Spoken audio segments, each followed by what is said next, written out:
भारत के प्रधानमंत्री को और पूरी की पूरी भारतीय जनता पार्टी को, जो अपने आप को आरएसएस को अपना आदर्श मानती है, पूरे देश से माफी मांगनी चाहिए। आपने 52 साल तक हिंदुस्तान का तिरंगा झंडा आरएसएस के मुख्यालय पे नहीं फहराया सर। अरे 1 रुपए में तो एक आम नहीं मिलता।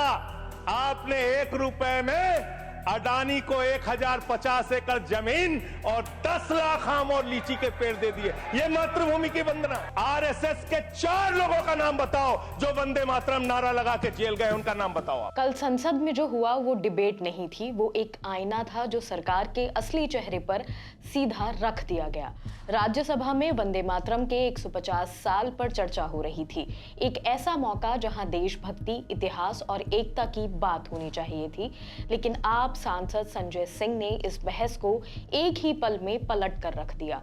उन्होंने कहा ये बहस किसी गर्व या राष्ट्रवाद की चर्चा नहीं, बल्कि सरकार की असफलताओं से ध्यान हटाने की सोची समझी चाल है। उनके शब्द सिर्फ बयान नहीं थे, बल्कि एक सवाल थे, क्या नारा ही अब हमारी राजनीति का अंतिम उपाय रह गया है? संजय सिंह ने एक अहम मुद्दा उठाया। उन्होंने कहा कि वंदे मातरम का मतलब मातृभूमि की पूजा है, लेकिन पूजा उनके हिसाब से नारे से नहीं होती, बल्कि देश को बेचने से रोकने से होती है।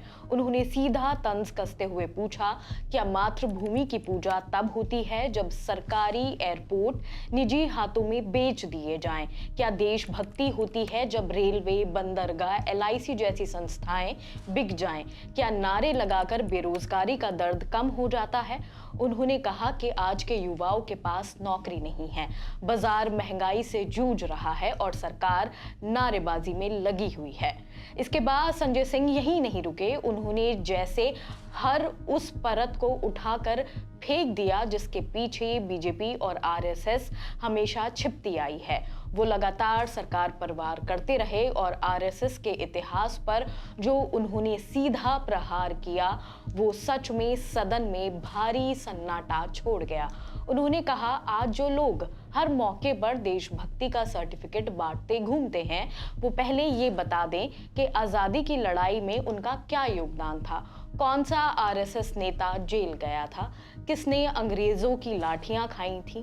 किसने भगत सिंह और चंद्रशेखर आजाद के साथ कंधे से कंधा मिलाकर खड़े होकर लड़ाई लड़ी थी? उन्होंने आगे कहा कि ये इतिहास किसी से छिपा नहीं है। आरएसएस आजादी के आंदोलन से दूर रहा और यहाँ तक के दशकों तक अपने मुख्यालय पर तिरंगा नहीं फहराया, क्योंकि उनके हिसाब से ये विदेशी कपड़ा था। संजय सिंह ने तंज कसकर कहा, जो संगठन उस दौर में तिरंगे को स्वीकार तक नहीं करता था, वही आज राष्ट्रवाद का ठेका लेकर बैठा है। जिसने झंडा नहीं उठाया वो आज देशभक्ति का सबक पढ़ा रहा है।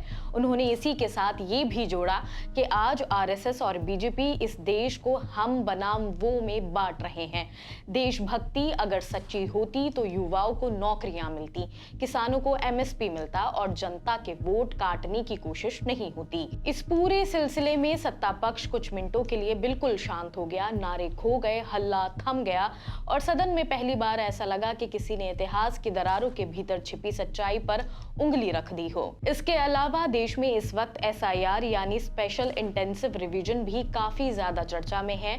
उन्होंने इस मुद्दे को लेकर भी सरकार को घेरा। उन्होंने कहा कि ये सिर्फ वोटों की सफाई नहीं बल्कि एक छिपा हुआ हथकंडा है जिससे विपक्ष, गरीबों और खास समुदाय के वोट काटे जा रहे हैं। उन्होंने दावा किया कि यूपी में 3 करोड़ वोट यानी लगभग 17.5% हटाने की तैयारी है और बिहार में भी 80 लाख वोट पहले ही काटे जा चुके हैं।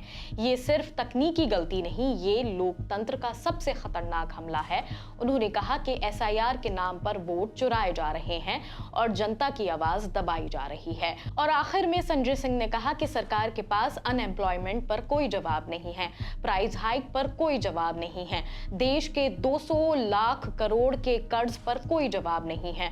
उन्होंने कहा कि ये सरकार बहस नहीं चाहती, बस नारे चाहती है, क्योंकि नारे से चर्चा भटक जाती है और असली सवाल पूछने वाला देश चुप हो जाता है। उन्होंने कहा, जो सरकार सिर्फ नारे के पीछे छुपे वह शासन नहीं प्रचार करती है।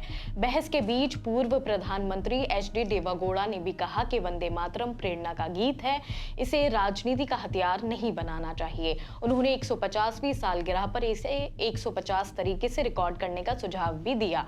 ये सुझाव कम राजनीति, ज्यादा सम्मान की भावना के लिए था। कल का दिन सिर्फ एक बहस नहीं था, ये याद दिलाने वाला दिन था कि लोकतंत्र सिर्फ नारे नहीं, सवालों से चलता है। संजय सिंह ने जो सवाल उठाए वो सिर्फ बीजेपी या आरएसएस के खिलाफ नहीं, बल्कि उस राजनीति के खिलाफ हैं जो जनता के दर्द से डरती है। और ये हम पर है कि हम नारे सुनेंगे या सवाल पूछेंगे। फिलहाल इस खबर में सिर्फ इतना ही। बाकी और खबरें देखने के लिए जुड़े रहिए ऑब्जर्वर पोस्ट के साथ। शुक्रिया।